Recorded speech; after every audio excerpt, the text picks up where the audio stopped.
ناظرین، اللہ تعالیٰ نے جن و انس کی آزمائش کے لیے مختلف اسباب پیدا فرمائے تاکہ وہ اپنے شعور کو بروئے کار لاتے ہوئے نیکی اور بدی میں تفریق کریں۔ اسی طرح شہر بابل، جو کہ عراق میں آج بھی واقع ہے اور قدیم ترین تہذیبوں میں سے ایک ہے، اس پہ اللہ تعالیٰ نے 2 فرشتوں کو نازل فرمایا جو کہ حضرت انسان کے لیے ذریعہ آزمائش تھے۔ ان فرشتوں کا نام قرآن مجید میں ہاروت اور ماروت بتایا گیا ہے۔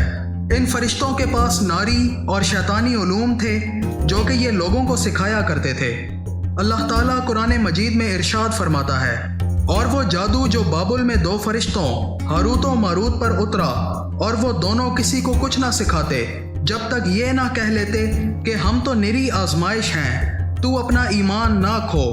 تو ان سے سیکھتے وہ جس سے جدائی ڈالیں مرد اور اس کی عورت میں، اور اس سے ضرر نہیں پہنچا سکتے تھے کسی کو مگر خدا کے حکم سے، اور وہ سیکھتے ہیں جو انہیں نقصان دے گا، نفع نہ دے گا، اور بے شک ضرور انہیں معلوم ہے کہ جس نے یہ سودا لیا آخرت میں اس کا کچھ حصہ نہیں، اور بے شک کیا بری چیز ہے وہ جس کے بدلے انہوں نے اپنی جانیں بیچیں، کسی طرح انہیں علم ہوتا۔ ناظرین، بابل کی تاریخ حضرت سلیمان علیہ السلام سے بھی کافی پہلے کی ہے۔ جب جادوگروں نے ہاروت اور ماروت سے یہ علم سیکھا تو کچھ نے اسے کتابی شکل میں محفوظ کر لیا۔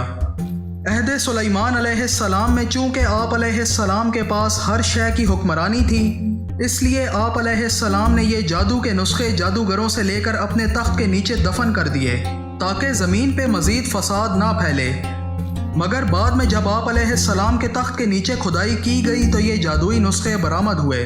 جس کی وجہ سے لوگوں نے یہ کہنا شروع کر دیا تھا کہ سلیمان علیہ السلام تو جادوگر تھے اور جادو کے ذریعے اتنے اختیارات رکھتے تھے، جبکہ کلام الہی اس بات کی نفی ایسے کرتا ہے، اور ان ہزلیات کے پیچھے لگ گئے جو سلیمان کے عہد سلطنت میں شیاطین پڑھا کرتے تھے۔ اور سلیمان نے مطلق کفر کی بات نہیں کی بلکہ شیطان ہی کفر کرتے تھے۔ ناظرین، ہاروت اور ماروت میاں بیوی میں جدائی کا جادو سکھایا کرتے تھے، اور جادو سکھانے سے پہلے یہ بتاتے تھے کہ جادو نہ سیکھو، یہ کھلا کفر ہے، مگر یہ مشیت الہی تھی کہ وہ اپنے بندوں کو آزمائے کہ لوگ اپنے ایمان کا سودا کر کے قلیل مدتی دنیاوی فائدہ حاصل کرتے ہیں یا نہیں۔ کچھ اسرائیلی روایتیں جن کا ذکر کچھ اسلامی روایات کی کتابوں میں بھی ملتا ہے، ان میں درج ہے کہ جب اللہ تعالیٰ نے آدم علیہ السلام اور ان کی اولاد کو زمین میں پھیلایا تو فرشتوں نے انسانوں کے اعمال کو دیکھا اور کہا، دیکھو یہ کس قدر برے لوگ ہیں، جس کی وجہ سے اللہ تعالیٰ نے 2 برگزیدہ فرشتوں کو نفسانی خواہشات دے کر زمین پر اتارا۔ نفسانی خواہشات پہ قابو نہ پانے کی وجہ سے یہ فرشتے کبیرہ گناہوں کے مرتکب ہوئے، اور آج بھی وہ اپنی سزا بابل میں کاٹ رہے ہیں جو قیامت تک کاٹتے رہیں گے۔ یہ واقعہ آپ کو تفصیل کے ساتھ تفسیر ابن کثیر اور دیگر احادیث و روایات کی کتب میں مل جائے گا،